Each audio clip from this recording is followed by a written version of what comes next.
The steel door slams shut behind me with a sound that echoes through my bones. Finale, absolute. I stand frozen in the center of the cell, my standard issue uniform still stiff and new, while every muscle in my body screams to run even though there's nowhere to go. He's already here, sitting on the lower bunk like he owns it, which, in every way that matters in this place, he does.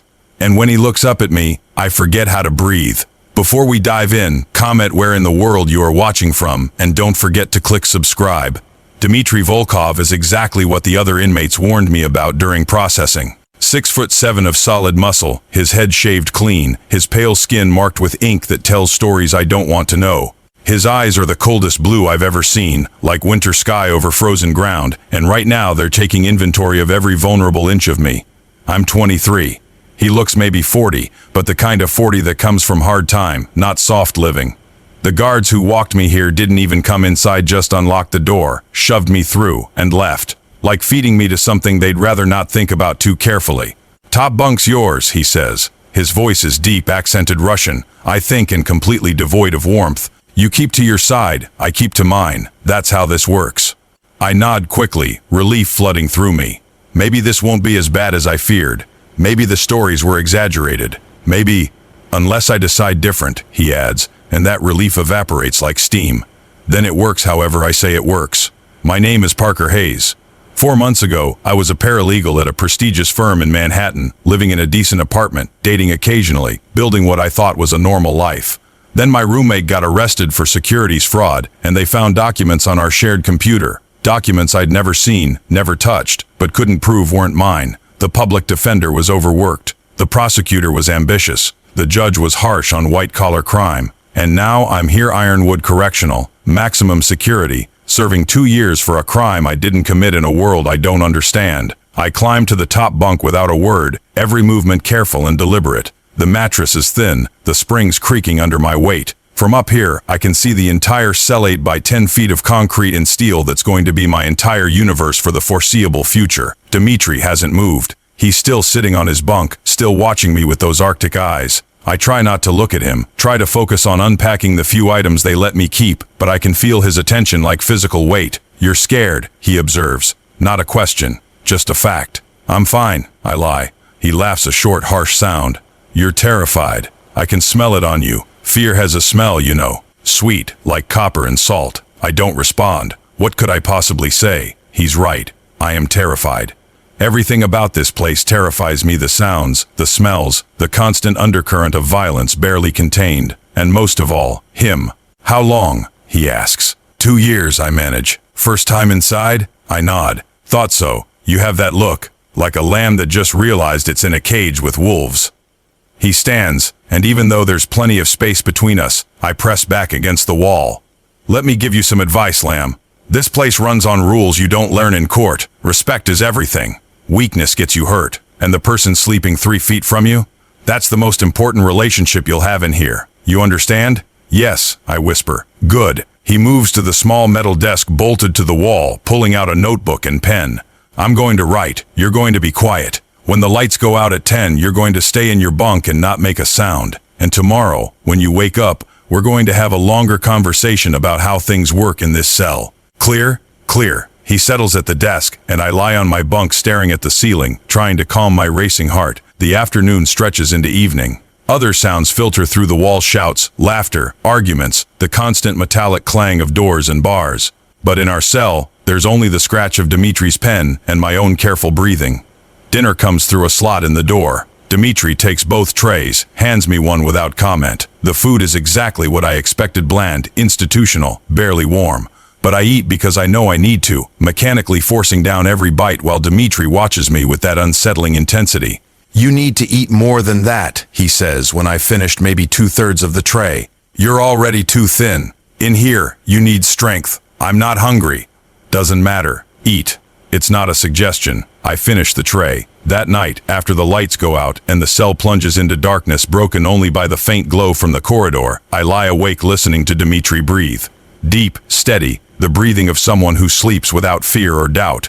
I wonder what that feels like. I wonder if I'll ever feel safe enough to sleep that soundly again. The days develop a rhythm. Breakfast at 6. Morning yard time from 7 to 9 if the weather permits. Work detail in the kitchen. Dmitri arranged that, though I didn't ask how. Lunch, afternoon recreation, dinner, lockdown at 8, lights out at 10. Dmitri doesn't talk much during the day. He reads constantly thick books in Russian and English, literature and philosophy that seems incongruous with his appearance. He exercises with methodical precision. He writes in his notebook for hours. And he watches me, always watching. The other inmates keep their distance. I realize after a few days that it's because of Dmitri. His reputation precedes him. I hear whispers that he killed 3 men in Moscow before coming to America, that he's serving life for murder, that even the guards are afraid of him. I don't know what's true and what's prison mythology, but the effect is the same. No one approaches our cell. No one even makes eye contact with me when Dmitri's nearby. It should make me feel safer. Instead, it makes me feel more isolated, like I'm trapped in a cage with a predator and everyone else knows better than to get involved. A week passes, then 2.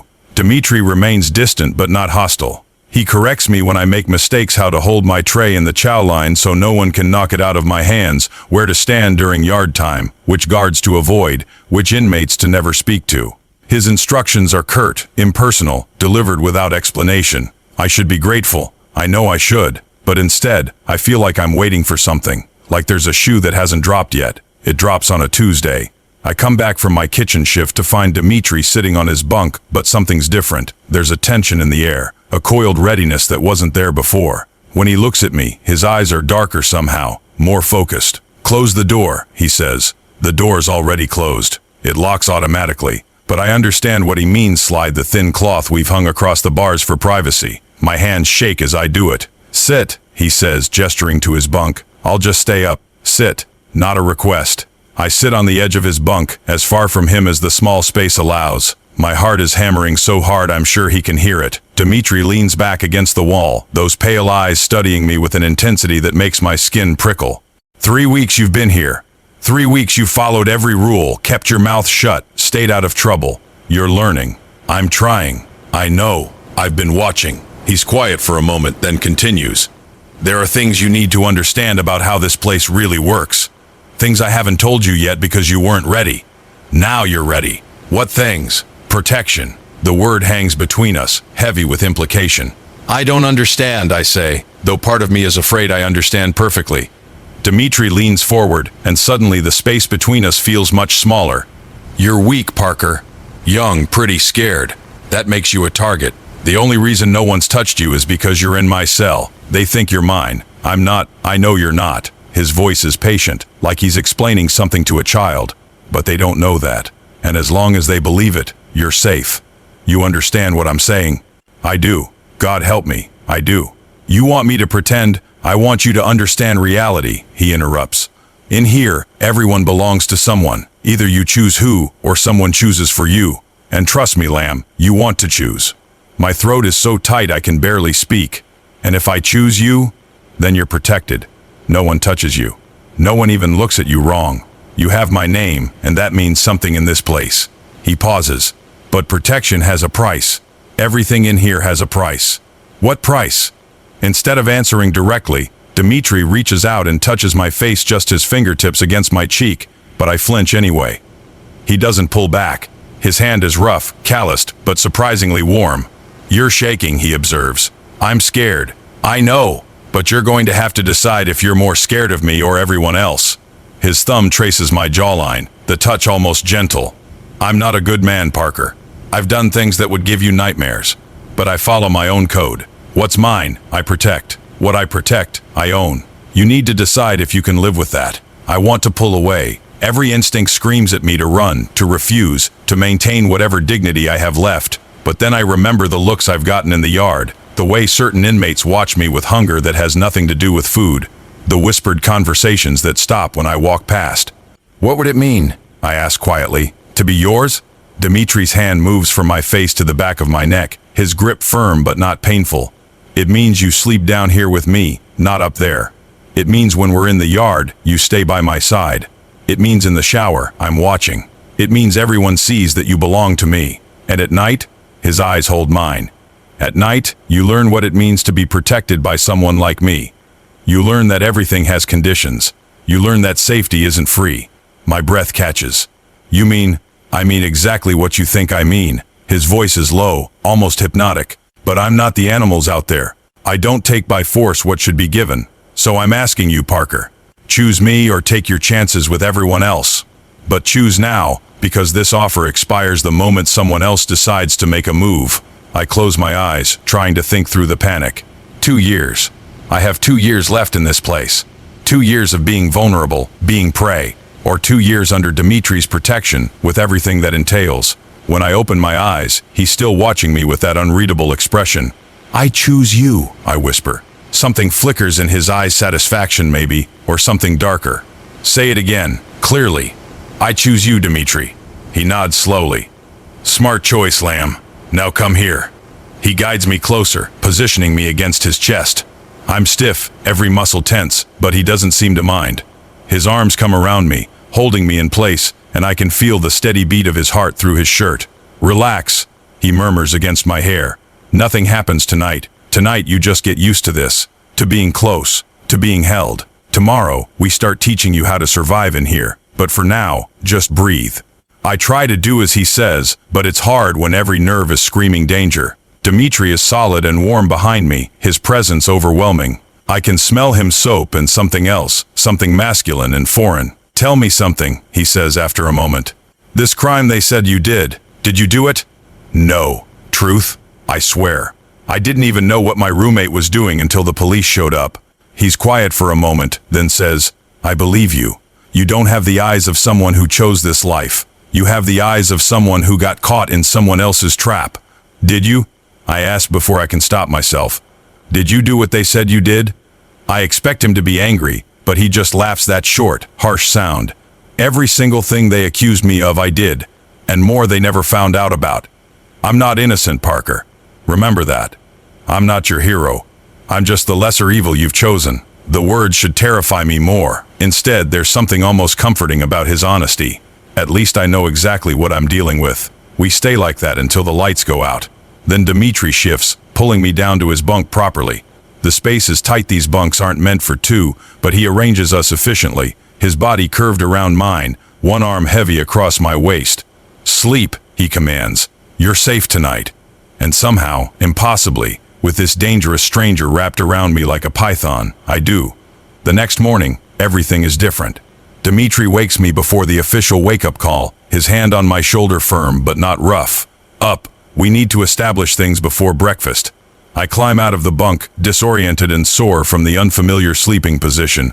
Dimitri is already dressed, already moving with that precise economy of motion that suggests years of institutional routine. From now on, you wake when I wake, he says, not looking at me as he makes his bunk with military precision. You eat when I eat. You shower when I shower. In the yard, you stay within my sight. In the chow hall, you sit at my table. Anyone tries to talk to you, you redirect them to me. Clear? Clear. Good. Now strip. I freeze. What? Strip. I need to see what I'm working with. Boot Parker. His voice is patient but firm. I told you last night, what's mine I protect. But I can't protect what I don't know. I need to see if you have any injuries, any marks, anything that might be used against you. This isn't about what you think it's about. This is practical. Now strip. My hands shake as I remove my shirt, then my pants. I stand there in my underwear, arms crossed over my chest, feeling more exposed than I've ever felt in my life. Dimitri circles me slowly, clinical and thorough. Too thin, he mutters. We'll fix that. No marks. Good. Any medical issues I should know about? No. Medications? No. Good. Get dressed. We have 15 minutes before breakfast. As I pull my clothes back on, Dimitri continues. Today, I'm going to introduce you properly to my people. There are 5 others in my circle. They're going to see you with me, see how you defer to me, and they're going to understand the dynamic. Some of them won't like it. Some of them will think I'm getting soft, keeping a pretty boy around. I don't care what they think, but you need to understand their respect for me keeps you safe. Don't do anything to undermine that respect. Like what? Don't question me in front of them. Don't contradict me. Don't show weakness, but don't show strength either. You're mine, which means you reflect on me. Act accordingly. The breakfast bell rings, and Dimitri opens the cell door. The tier is already filling with men, all of them moving with the practiced efficiency of long-term inmates. When Dimitri steps out with me close behind, I feel eyes turn our way. We walk down the metal stairs, my hand gripping the railing while Dmitri moves with casual confidence. In the chow hall, he leads me to a table in the corner where 5 other men are already seated. They all look up as we approach, their expressions ranging from curious to hostile. "This is Parker," Dmitri says simply, pushing me gently into a seat. "He's mine. Anyone touches him answers to me." One of the men, Hispanic, maybe 30, with a scar across his cheek, looks at me with open disdain. "You keeping pets now, Dmitri? Thought you had more pride than that." "What I have is none of your concern, Raoul," Dmitri says evenly. "Unless you want to make it your concern." Raoul holds his gaze for a moment, then looks away. "Your business." Another man, black and powerfully built, extends a hand to me across the table. "Marcus, don't mind Raoul. He's still mad his own Sealy got transferred out last month." I shake his hand cautiously. His grip is firm but not aggressive. The introductions continue. Yuri, another Russian, older and quieter than Dmitri. Chen, who barely looks up from his food. And Diego, who watches me with an expression I can't quite read. "Parker's new to this," Dmitri says, sitting beside me and placing a tray in front of me. "He's learning. Give him space to learn." "How long you in for?" Marcus asks me directly. I glance at Dmitri, who nods permission. 2 years. Marcus whistles low. "That's nothing. What'd you do?" "Fraud. But I didn't." "Innocent?" Raoul interrupts with a harsh laugh. "Everyone in here is innocent. Let me guess, you got framed. Wrong place, wrong time?" "Actually, yes," Dmitri says, his voice cutting through Raoul's mockery like a blade. "He was. I believe him. That's all that matters." The table falls silent. Dmitri's belief apparently carries weight. We eat, and I listen to their conversation, talk of commissary, of upcoming yard politics, of guards and schedules, and the countless small details that make up prison life. I stay quiet, eating when Dmitri puts food on my tray, responding only when directly addressed. After breakfast, yard time. The November air is cold, gray clouds threatening rain. Dmitri leads me to a corner where his group congregates, away from the basketball court and weight pile where most inmates gather. "Stay here," he tells me, then moves a few feet away to talk with Yuri in rapid Russian. I stand there, trying not to look as lost as I feel. Other inmates pass by, some nodding to Dmitri's group, others giving us a wide berth. I notice how some of them look at me quick, assessing glances that make my skin crawl. Then I see him, the man from processing. He'd been in line behind me, had made a comment about how I was going to be popular in here. I'd tried to ignore him then. Now he's walking straight toward me, his eyes locked on mine with unmistakable intent. "Hey, pretty boy," he calls out when he's about 10 feet away. "Remember me? I told you we'd talk once you got settled." I don't respond. Can't respond. My throat has closed with fear. The man keeps coming. "What's wrong? Cat got your tongue? Or did someone already claim that mouth?" Before I can move, before I can even think, Dmitri is there. He appears between us like he materialized from shadow, his presence suddenly dominating the space. "You lost?" Dmitri asks, his voice conversational but carrying an edge that makes the other man stop cold. "Just being friendly," the man says, but he's already backing up. New Fish looked lonely. He's not. He's with me. Understanding floods the man's face, followed quickly by fear. "Didn't know, Dmitri. No disrespect meant. None taken. Long as you remember." Dmitri doesn't move, doesn't threaten, just stands there, but it's enough. The man retreats quickly. Dmitri turns to me, his expression unreadable. That's going to happen. Other inmates testing, seeing if my claim is real or just words. How you handle it matters. "I didn't do anything," I protest. "Exactly. You froze. That's understandable, you're new. But you can't freeze. You need to react. Next time someone approaches you like that, you look them in the eye and you say, 'Talk to Dmitri.' That's it. Simple, clear. Establishes the chain of command. 'Talk to Dmitri,' I repeat. Good. Practice it until it's automatic. Because I can't be standing next to you every second, and you need to know how to defend yourself even when I'm not right there." The rest of yard time passes without incident. When we're called back inside, Dmitri keeps me close, his hand occasionally on my shoulder or back, small touches that communicate ownership to anyone watching. Back in the cell, he sits me down at the desk. "Homework," he says, pulling out a notebook and pen. "You're going to write down everything you remember about the crime you were convicted of. Every detail, names, dates, evidence, testimony, everything. Why? Because in here we have time. Time to think, time to read, time to find things lawyers miss. Maybe your case is hopeless, maybe not, but we're going to look at it. You'd help me with that?" He gives me a look I can't quite interpret. "You're mine now, Parker. That means your problems are my problems. Your fight is my fight. Right. I write. For hours, I reconstruct everything I can remember about the arrest, the trial, the evidence presented. Dmitri reads over my shoulder occasionally, asking questions, pointing out gaps in the narrative. Your roommate, he says at one point. He never testified? Took a plea deal. Part of the deal was he couldn't testify in my trial. Convenient for the prosecutor. That's what my lawyer said, but there was nothing we could do.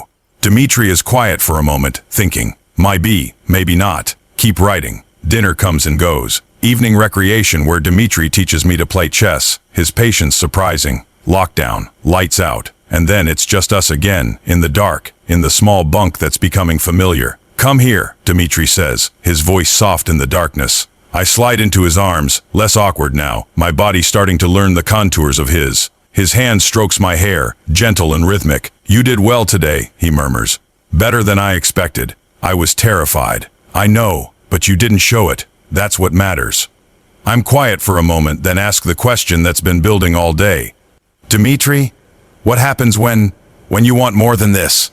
His hand stills in my hair. What do you mean? You said I chose you. That protection has a price. I know what that price is. I'm just asking, Veen.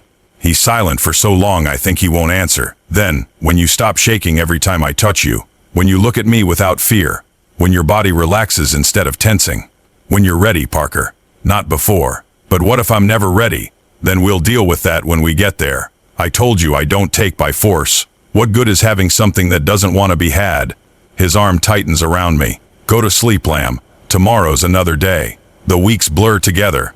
Dmitri is true to his word. He doesn't push, doesn't demand more than I can give. But slowly, subtly, things shift between us. It starts small. The way I stop flinching when he touches me. The way I lean into his warmth at night without thinking about it. The way I find myself watching him during the day, the efficient way he moves, the quiet authority in his voice, the unexpected gentleness in his hands. He's teaching me chess, really teaching me, not just letting me move pieces around.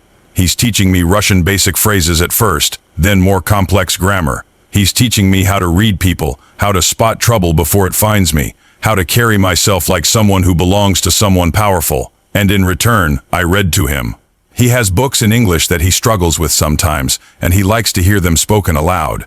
So in the evenings, I sit on his bunk and read while he lies back with his eyes closed, listening to my voice. One night, about 6 weeks in, I'm reading Dostoevsky Crime and Punishment, which feels grimly appropriate when I realize Dmitri's hand is on my thigh. Not groping, not sexual, just there, heavy and warm through the thin fabric of my pants. I don't stop reading, but my voice wavers slightly. His hand doesn't move, doesn't push higher or squeeze, just rests there like it belongs. Keep reading, he says quietly. I do, and by the time I finish the chapter, his hand feels less foreign, feels almost natural. That night, when we settle into bed, Dmitri pulls me closer than usual. His mouth brushes against my ear. You're not shaking anymore. He's right. I'm not. Are you ready? He asks. The question hangs in the darkness. Am I ready? Ready to cross that final line, to give him what he's been patiently waiting for. I think about the past 6 weeks, about how safe I've felt, about how no one's touched me, threatened me, hurt me, about how Dmitri's been teaching me, protecting me, caring for me in his own rough way. I think about how his hands feel when they touch me now, not threatening, but grounding. How his body against mine at night has become the only place I sleep well. How his voice has become something I listen for, look forward to. Yes, I whisper. I'm ready. His breath catches. You're sure? I'm sure. Then turn around. Look at me. I do, rolling in his arms until we're face to face in the darkness. I can barely make out his features, just the pale gleam of his eyes watching me. Last chance to change your mind, he says. I'm not changing my mind. His hand cups my face, thumb tracing my cheekbone. You understand what this means? Once we do this, there's no going back. You'll be mine in every way that matters. I'm already yours, I say, surprised by the truth of it. This just makes it official. He kisses me then, the first real kiss we've shared. It's rough and tender at the same time, claiming and questioning simultaneously. I kiss him back, my hand finding his shoulder, holding on. When he pulls away, we're both breathing hard.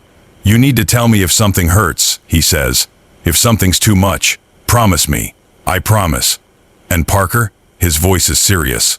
This isn't just about tonight. You understand that? Once we cross this line, you're mine until you walk out of here. Maybe even after. Can you live with that? Can I? Can I accept belonging to someone so completely?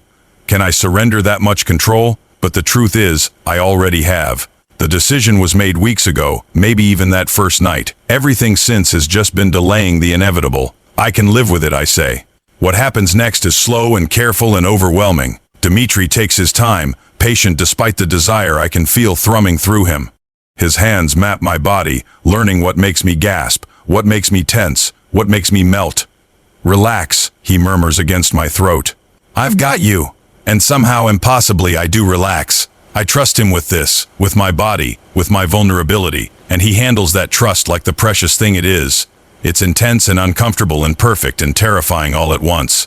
There's pain, yes, he warned me there would be, but there's also pleasure I didn't expect. And through it all, Dmitry watches me, checks on me, adjusts when I need him to. That's it, he breathes when I arch against him. That's perfect, Lamb. You're perfect. After, he holds me while I shake with reaction. You okay? He asks, his voice rough. Yes, I manage. I know. He kisses my temple. Rest now. I've got you. And I do rest, feeling claimed and protected and strangely complete. The next morning, something is different in how the other inmates look at me. It's subtle, but I notice it. The glances are less assessing, more respectful. Whatever privacy we thought our cell provided last night apparently wasn't complete. People know, and knowing changes how they see me. At breakfast, Marcus grins at me. So it's official now? I feel my face heat, but Dmitry just laughs a real laugh, warm and genuine. It's official. About time, Yuri mutters. The tension was getting ridiculous. Even Raoul nods. At least now everyone knows where things stand. No more questions. And he's right. From that day forward, no one questions my place at Dmitry's side. I'm not just under his protection anymore. I'm his. Everyone sees it, knows it, respects it. The days continue their rhythm, but now there's an added layer of intimacy. Dmitry is more openly affectionate, his hand on my back in the yard, his arm around me during movie night in the common room, his body wrapped around mine every night. And slowly, I stop thinking of myself as a victim of circumstance and start thinking of myself as someone who chose this. Who chose him. 3 months in, I'm reading the morning mail call announcements when I hear my name. A letter. From my former roommate. I take it back to the cell with shaking hands. Dmitry watches as I open it. The letter is short, an apology, an explanation, and most importantly, a confession. My roommate details exactly what he did, how he used my credentials, how he made it look like I was involved. He says his conscience has been eating at him, that he wants to make it right. This could get me out, I whisper, looking at Dmitry with dawning hope. This could reopen my case. Dmitry takes the letter, reads it carefully. My bet, we need to get this to your lawyer. I'll make some calls. I could go home, I say, the possibility suddenly real. I could leave. Something flickers in Dmitry's eyes. Yes, you could. And just like that, the complication becomes clear. If I get out, what happens to us? What happens to this bond we've built, this relationship that shouldn't exist but does? Would you want me to stay? I ask quietly. Dmitry is silent for a long moment. I want you to be free, Parker. That's what I want, even if it means losing you. The answer hurts and heals at the same time. Over the next weeks we work on my case. Dmitry knows people on the outside, lawyers, investigators, people who owe him favors. The letter gets to the right hands. An evidentiary hearing is scheduled. There's a chance, a real chance, that my conviction could be overturned. I should be ecstatic. Instead, I'm torn. Because somewhere in these months of surviving together, of learning each other, of building something in the worst possible place, I've fallen for him. For this hard, dangerous man who's shown me more care and protection than anyone in my normal life ever did. The night before my hearing, Dmitry holds me tighter than usual. Whatever happens tomorrow, remember this was real. What we have is real. I know. And Parker? He tilts my chin up to look at him. If they let you walk, you walk. Don't look back. Don't waste time on might have beens. You go live the life you're supposed to live. What if the life I'm supposed to live includes you? He kisses me deeply. Then I'll still be here when I get out. If you still want me, then we'll figure it out. But don't put your life on hold for a lifer. You don't know you'll be here forever. You could get out too. He doesn't answer. We both know the truth. His crimes were real. His sentence is life. The chances of him ever leaving these walls are almost zero. The hearing goes better than I dared hope. My roommate testifies. The evidence is reviewed. and the judge, looking tired and perhaps slightly guilty, orders my conviction overturned. Just like that, I'm free. Processing out takes hours. Paperwork, property return, gate clearance. Dmitri isn't allowed to see me during any of it. Our goodbye was last night, in the cell, with promises neither of us is sure we can keep. When I finally walk out the front gate into late afternoon sunlight, I should feel relieved, jubilant, free. Instead, I feel like I've left part of myself behind in that 8x10 cell. The outside world is overwhelming in ways I didn't anticipate. Colors are too bright. Sounds are too loud. People move too fast, talk too quickly, exist without the careful awareness that becomes second nature inside. I stay in a cheap motel the first night, lying in a bed that feels too soft, in a room that feels too large, staring at a ceiling that isn't concrete. Sleep doesn't come. I'm too aware of the unlocked door, the absence of bars, the silence where there should be the constant background noise of men breathing, moving, existing in their cages. And I'm too aware of Dmitri's absence. No solid warmth at my back, no steady heartbeat under my ear, no rough voice murmuring in the darkness that I'm safe, I'm his, I'm protected. I last 3 days trying to pretend I can just slip back into normal life. 3 days of job applications and apartment viewings, and forcing myself to smile at people who have no idea what I've survived. 3 days of feeling like I'm acting in a play where everyone else knows their lines except me. On the 4th day, I go back to Ironwood, not as an inmate, as a visitor. The visiting room is nothing like the cell. It's bright and institutional, full of families and children, and women visiting their men. I sit at a table and wait, my heart hammering, not sure if he'll even agree to see me. Then he's there, walking through the door in his prison uniform, his pale eyes scanning the room until they find me. For a moment, he just stands there, staring like he can't quite believe I'm real. Then he's moving, sitting across from me, close enough to touch if the rules allowed it. "You came back," he says, his voice rough. "I came back." "Why?" "Because I couldn't stay away." I lean forward, lowering my voice. "Because out there, I'm free, but I'm not whole. Part of me is still in that cell with you." Something raw crosses his face. "Parker, you can't. I know what you told me. Walk away, don't look back, live my life." I tried. I can't. I take a breath. "I need to know if what we had was real or just survival. I need to know if you meant the things you said." "Every word," he says immediately. "But that doesn't change reality. I'm never getting out of here. You are out. You have a chance at a real life. I want a real life with you in it. I'm in prison, Parker, for life. I know. And I'm asking if you'll let me be part of that life anyway. However we can make it work." Dmitri closes his eyes briefly. When he opens them, they're suspiciously bright. "You're asking to wait for someone who can never give you what you deserve, someone who can only see you through glass and across tables in rooms like this. I'm asking if you love me enough to let me make my own choices, even if they're not the choices you'd make for me." He reaches across the table slowly, stopping just short of touching my hand. The guards watch but don't intervene. "I love you more than I've loved anything in my life," he says quietly. "Which is why this is the hardest thing I've ever done. But if you're sure, if you really want this, then yes. God help us both, yes." I close the distance, my fingers touching his. The guard calls out a warning, but we ignore it, just for this moment, just this connection. "I'm sure," I say. We develop a new rhythm. I visit twice a week, the maximum allowed. I write letters every day, filling pages with details of the outside world, with thoughts and feelings and plans. He writes back, his handwriting angular and precise, his words careful, but revealing more emotion than he ever showed in the cell. The first few visits are awkward in their own way. We're learning how to be together when we can't actually be together. When touch is limited to brief hand-holding before guards intervene. When intimacy has to exist in words and looks rather than physical closeness. "Tell me about your day," Dmitri says during our second visit. "Everything. Don't leave anything out." So I do. I tell him about the apartment search, about the landlord who looked at me suspiciously when I explained my employment gap, about the coffee shop where I've been spending my mornings, watching people live their normal lives, about the nightmares that wake me up thinking I'm back in a cell, only to realize I'm alone in a too soft bed. "You're having trouble sleeping," he observes. "I got used to having you there," I admit.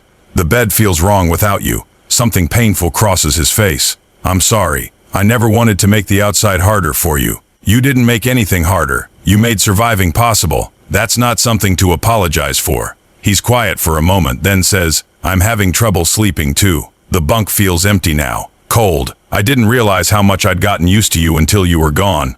We'll figure it out, I say. Both of us. Separately but together. That doesn't make sense. None of this makes sense. But we're doing it anyway. A small smile touches his lips. That's very us.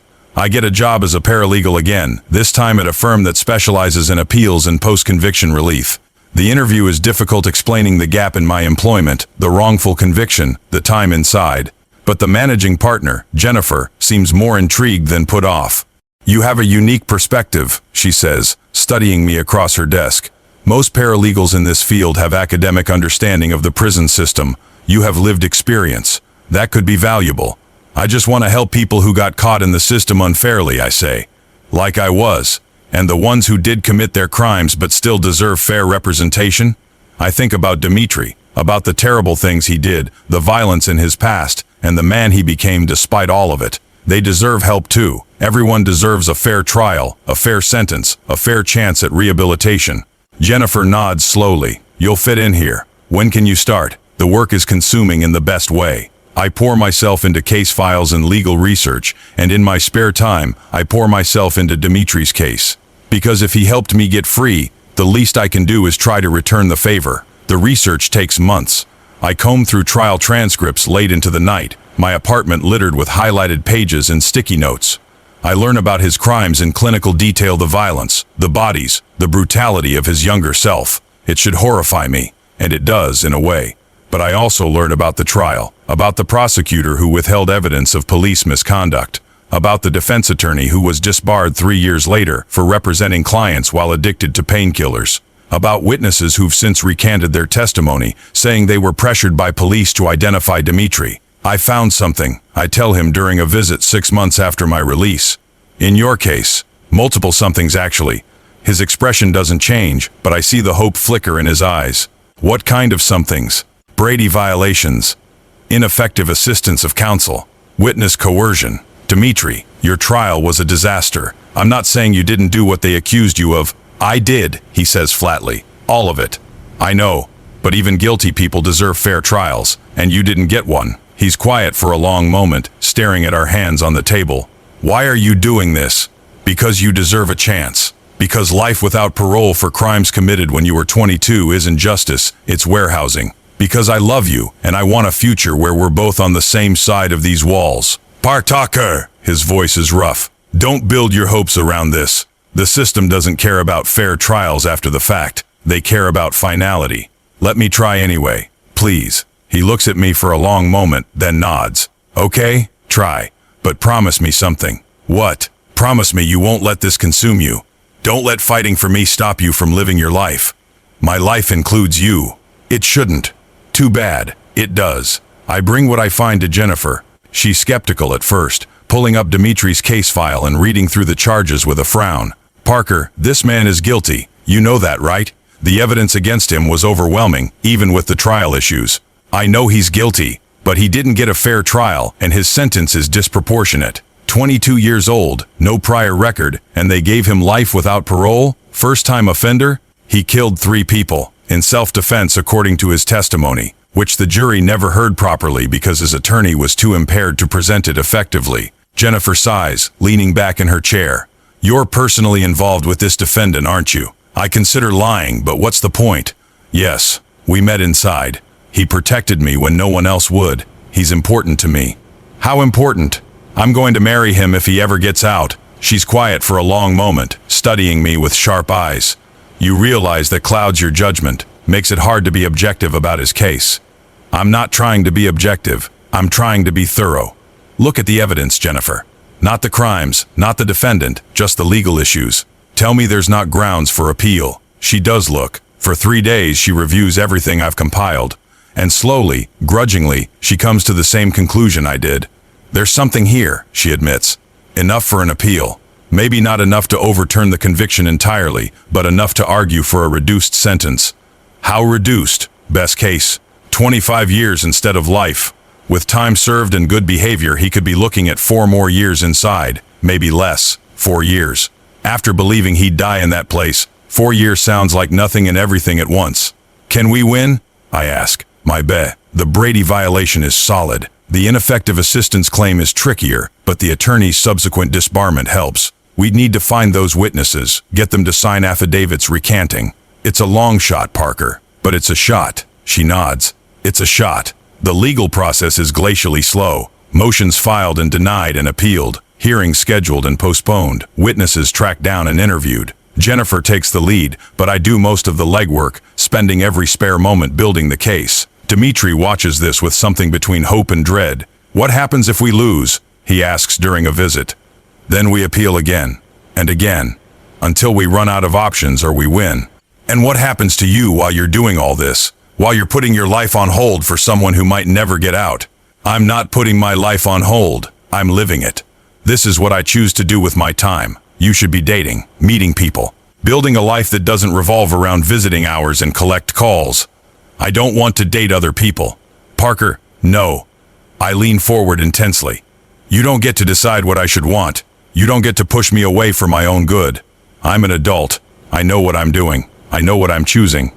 And I'm choosing you. His jaw works, emotions flickering across his face too quickly to name. I don't deserve you. Probably not. Good thing that's not how love works. 2 years pass in a blur of legal briefs and court appearances. I fall into the rhythm of my double-life paralegal by day, working on other people's cases, and Dimitri's unofficial defense team by night. My apartment becomes a maze of files and documents, my walls covered with timelines and evidence chains. My friends, what few I have left from before, don't understand. They think I'm wasting my time, throwing my life away on someone who can never give me what a normal relationship offers. He's in prison for murder, Parker, my old roommate from law school says over coffee. Multiple murders. And you're talking about him like he's your boyfriend. He is my boyfriend. He's an inmate you got close to under traumatic circumstances. That's not the same thing as a relationship. You're right. It's not the same thing. It's more. It's deeper. Because it's built on seeing each other at our absolute worst and choosing each other anyway. That's just trauma bonding. Maybe it started that way, but it became something real. Something that matters more than anything else in my life. She shakes her head. I'm worried about you. You're obsessed. I'm committed. There's a difference. But sometimes, late at night, I wonder if she's right. If I'm throwing away chances at a normal life for something that might never work out. If I'm building my entire existence around someone who might spend the rest of his life behind bars. Then I visit Dimitri, and he looks at me like I'm the only thing that matters in his world, and all the doubts fade away. I love you, I tell him during one visit, the words tumbling out unexpectedly. It's the first time I've said it since my release, the first time I've put voice to what we both know. His eyes close briefly, and when they open, they're bright with emotion. I love you too, more than I've ever loved anything. Which is why you need to know something. What?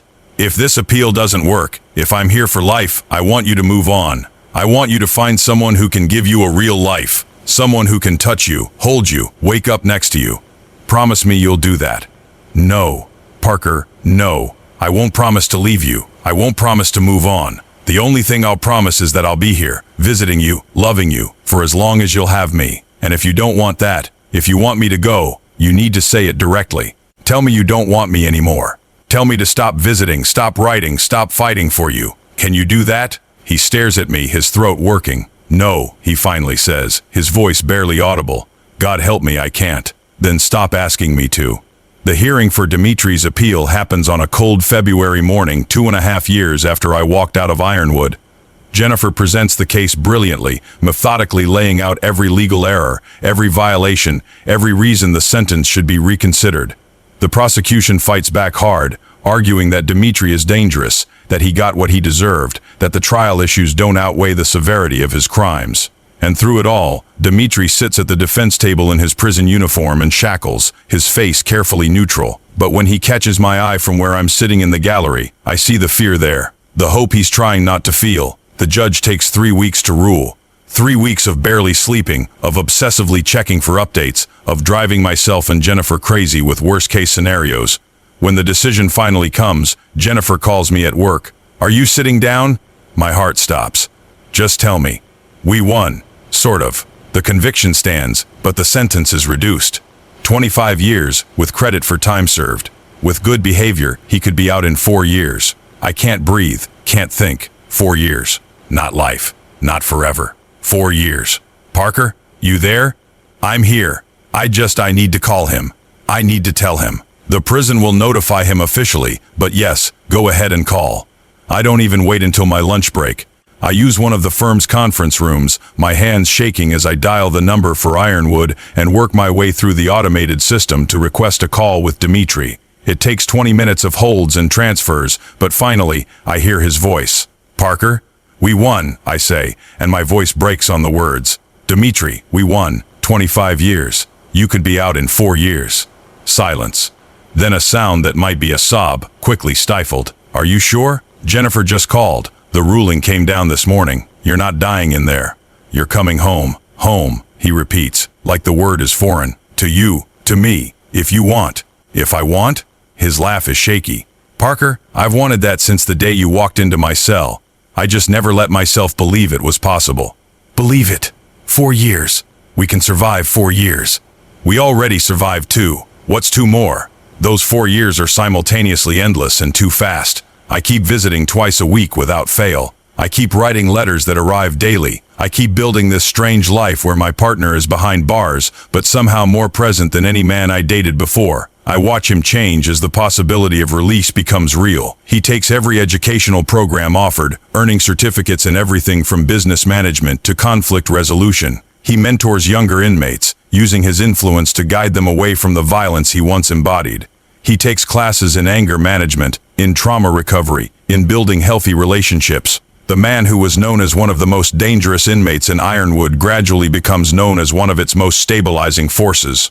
Guards start consulting him when tensions run high. The warden mentions him as an example in speeches about rehabilitation. He becomes proof that people can change. And I change too. I work my way up at the firm, earning Jennifer's trust and respect. I move to a better apartment, a 2-bedroom that will have space for Dimitri when he gets out. I start putting money aside for his release, for the transition, for whatever we'll need to build a life together. I also start preparing myself emotionally, because as excited as I am for his release, I'm also terrified. What if the reality doesn't live up to what we've built in our imaginations? What if being together on the outside is different, harder, less than what we had inside? You're overthinking, Dimitri says during a visit 6 months before his release date. I can see it on your face. I'm just nervous about what comes next. So am I, but we'll figure it out together. We've survived worse than awkward adjustment periods. Have we? Partaker. He leans forward, his voice intense. We survived me being a lifer with nothing to lose and you being a terrified kid who didn't belong in that place. We survived 2 years of only seeing each other through glass. We survived appeals and setbacks and everyone telling us this was impossible. We can survive learning how to be together in the real world. He's right. I know he's right. But the fear doesn't completely fade. The day of his release, I'm waiting outside the gates at dawn, unable to sleep, unable to stay away. Other people are there too, families waiting for loved ones, parole officers checking in, random staff. But I barely see them. I only see the door where he'll emerge. When it finally opens and he walks out dressed in jeans and a simple black shirt I sent him, carrying a small bag of belongings, he stops dead when he sees me. Just stops in the middle of the sidewalk, staring like he can't quite believe it's real. Then I'm running, and he's dropping the bag, and we're crashing together in the middle of the parking lot. His arms come around me, lifting me off the ground, and I wrap myself around him like I can merge our bodies through sheer force of will. You're real, he says against my neck, his voice breaking. You're actually real. I'm actually out. You're out, I confirm, pulling back just enough to see his face. You're free. You're mine. Always have been. We stand there for who knows how long, just holding each other, while the world moves around us. Other former inmates are picked up by family, cars coming and going, life continuing like this isn't the most important moment in my universe. Finally, reluctantly, we pull apart enough to move. I grab his bag, and we walk to my car, our car now. He pauses before getting in, one hand on the door, looking around at the open sky, the freedom stretching in every direction. What is it? I ask. Just taking it in. I haven't been able to walk to a car in 16 years without shackles. He looks at me. I haven't been able to hold you without glass between us or guards watching. Well, you can now, and you will. Every day if you want. I want. We go to the apartment, his first real home in over a decade and a half. He stands in the doorway for a long moment, taking it all in. The space that's so much bigger than the cell we shared. The windows without bars. The door without locks on the outside. It's not much, I start to say, suddenly nervous. What if it's not enough after everything we've been through? What if the reality can't live up to what we built in our imaginations? But Dmitri is already moving inside, already exploring with the same careful attention he brought to everything. He stops at the bookshelf, running his fingers over the spines. Many of them are books we read together through the years, books I bought after he mentioned them in letters or during visits.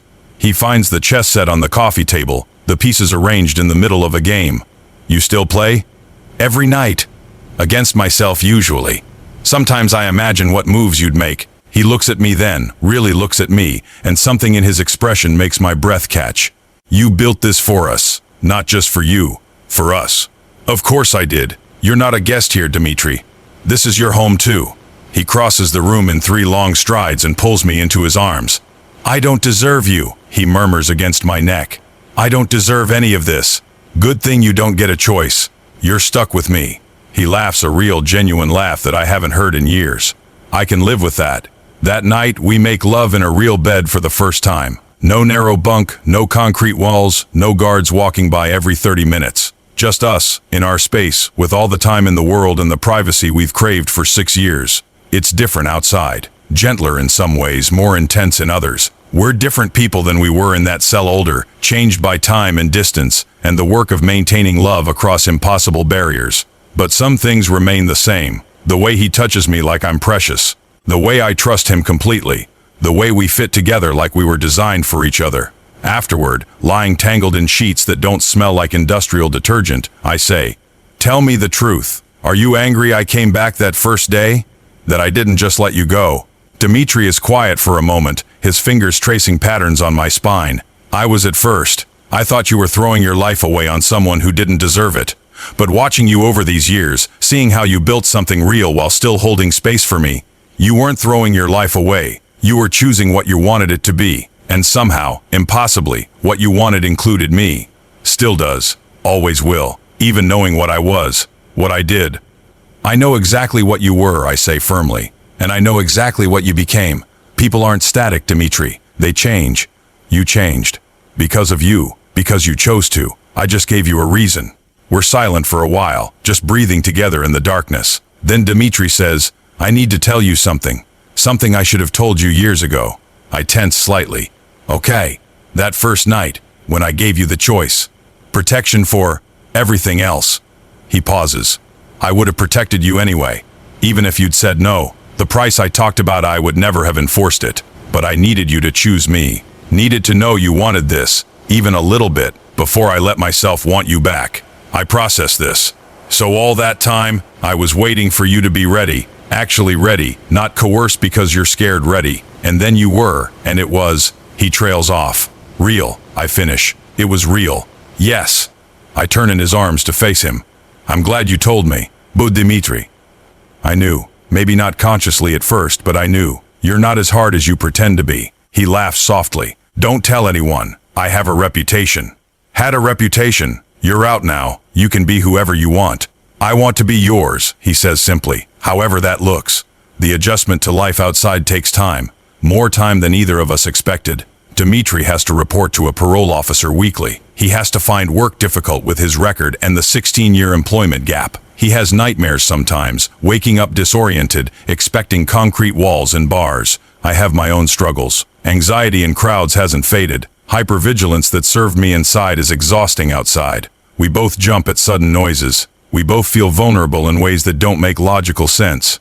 But we navigate it together. We find a therapist who specializes in trauma and incarceration. We join a support group for people whose relationships formed inside. We learn that healing isn't linear, that patience is essential, that love alone doesn't fix everything, but it helps. Jennifer connects Dmitri with organizations that hire former inmates, and he ends up doing construction. It's honest work, physical labor that lets him use his strength to build things instead of break them. His crew is mostly other former inmates, men who understand where he's been without him having to explain. He comes home exhausted every day, covered in dust and sweat, and I've never seen him happier. I built something today, he tells me one evening, part of a house. My hands made something that will shelter a family. That matters. I watch him slowly come alive in ways he couldn't inside.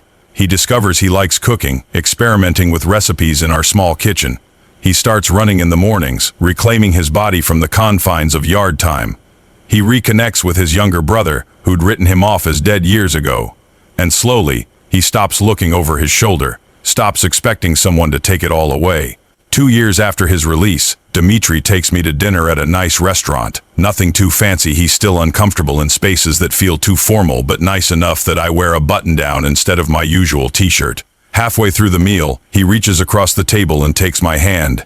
"I need to ask you something. Okay, we've been doing this for 8 years now. 8 years of you standing by me when anyone with sense would have walked away. 8 years of building something that shouldn't work but somehow does." He pauses, pulling a small box from his pocket. "I want to make it official. I want the piece of paper that says you're mine and I'm yours. I want the rings and the ceremony and whatever legal protections I can give you. Parker Hayes, will you marry me?" I'm crying before he finishes. "Yes. God, yes. Of course, yes." He pulls out a ring, simple silver, nothing expensive, but clearly chosen with care. On the inside, I notice an engraving. "Too tight, perfect fit." "I know it's not much. It's perfect," I interrupt, letting him slide it onto my finger. "You're perfect. This is perfect." We get married 3 months later. Small ceremony at a courthouse, just a handful of friends and Jennifer as my witness. Dimitri's parole officer comes, which surprises us both. "You're one of my success stories," she says with a genuine smile. "I like to witness the good outcomes when I can. You two are proof that rehabilitation works, that people can change, that love can survive anything." Yuri comes too, released 2 years before Dmitri, and working as a mechanic now.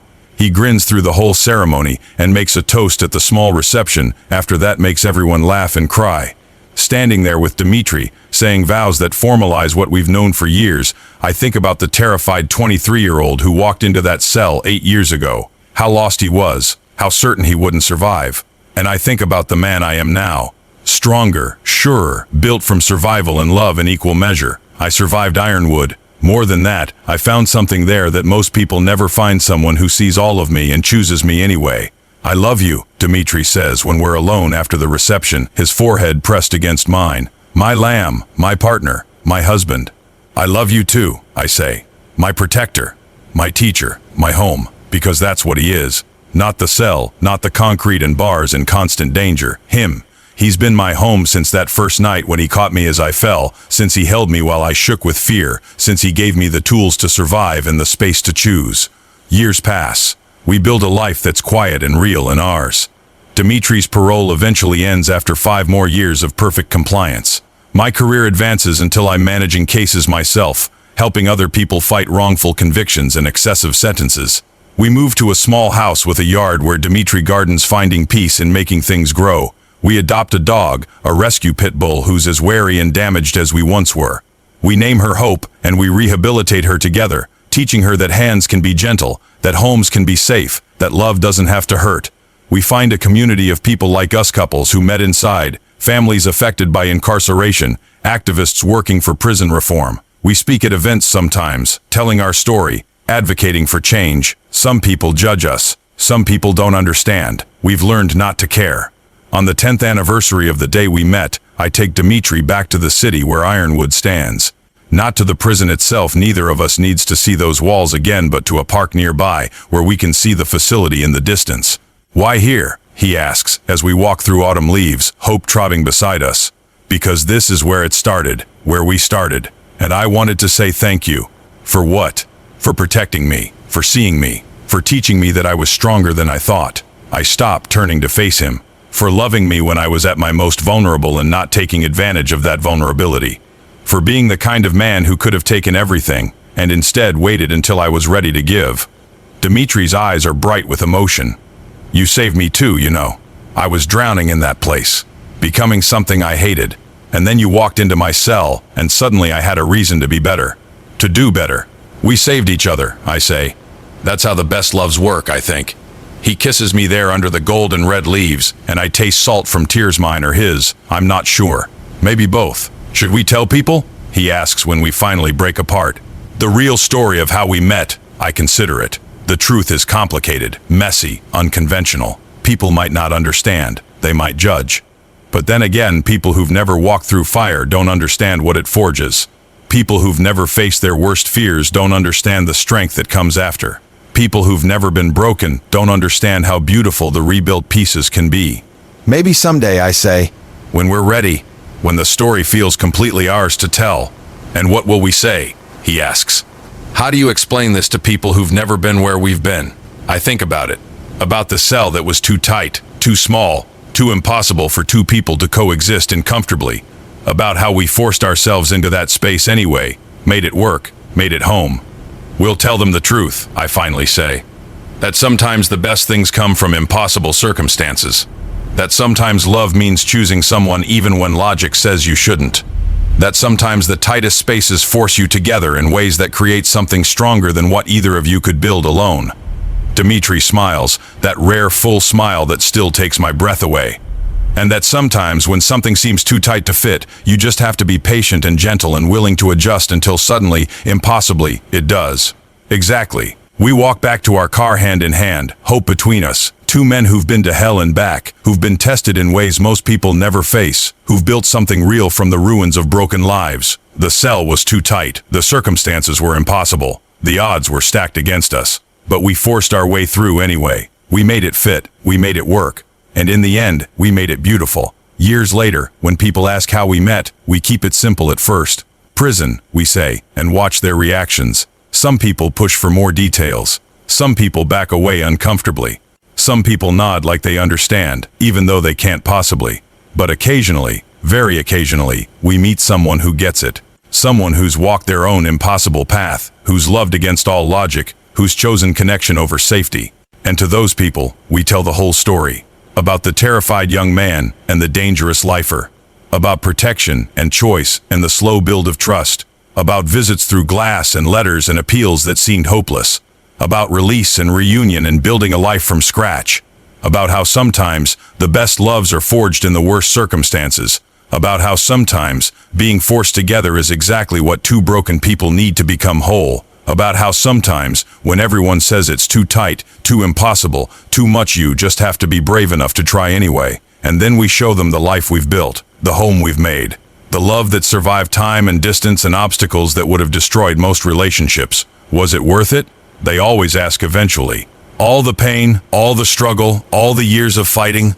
Dimitri and I look at each other, communicating in the silent language we've developed over years of practice. Then we answered together. Every single second. Because it was. Every moment of fear, every second of uncertainty, every day of fighting for something that seemed impossible, it was all worth it for what we have now. We were too tight in that cell, but we forced our way into that space anyway. We made it work. We made it ours. And we'd do it all again in a heartbeat.